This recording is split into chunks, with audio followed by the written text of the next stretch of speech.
ليش يقصفوني؟ ليش يقصفوني؟ ان جايات قوات التحالف من أجل حماية المدنيين، ان ليبيا مرصودة تحت القمر الصناعي، كل شيء موجود قدامها، يعني تشوف فيه، يعني مستغربين كيف يضربونه، كيف يضربونه.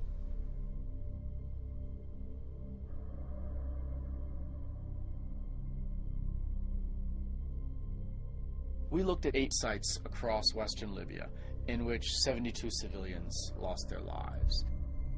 Overall, NATO took a lot of measures to minimize civilian casualties.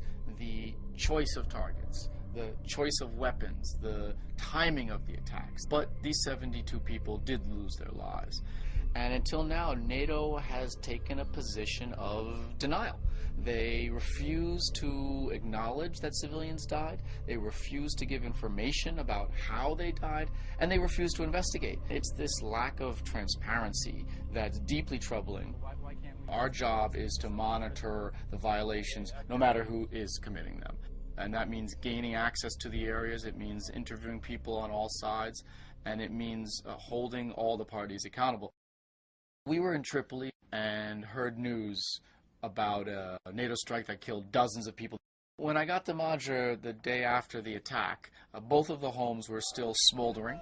Relatives were distraught and in shock. NATO targeted 3 compounds clustered near to each other.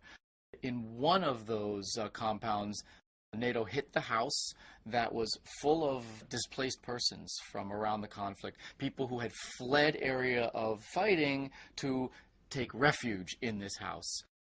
أنا كنت هنا في حجرة النوم هنا، جوزتي المدام كانت معي هنا، البنية بنتي كانت مع جدها غادي في الحوش الثاني هذا.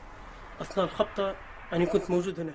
الصاروخ الأول اللي جرحت فيني توفت جوزتي وبنتي وأختي. In one of the houses, between 10 to 15 minutes after the strike, there was a second strike. The neighbors and relatives from around the area rushed to the scene to help people who were buried in the rubble, either wounded or killed. And another NATO airstrike hit as these people were trying to provide their assistance, and it killed 18 men.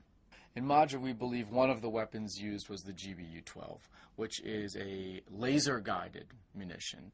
It's incredibly precise, and it is guided to the target by the shooter, who has infrared optics.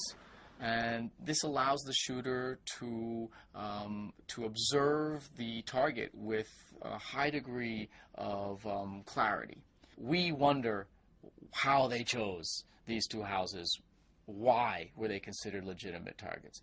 But the second strike on the people who came to help, the shooter would have in all likelihood seen that people were digging through the rubble. So it raises very serious questions about whether this was a legitimate target. Maybe it was an unlawful target, meaning a violation of the laws of war.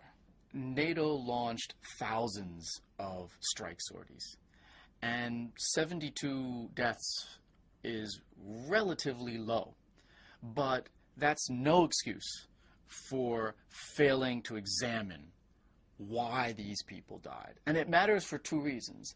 It matters first for the people who suffered and their families, so they understand what happened and potentially they can get compensation. But it also matters for future campaigns, because if you don't examine what went wrong, why a civilian died, then you will not learn from mistakes. And civilians are more likely to die in the future.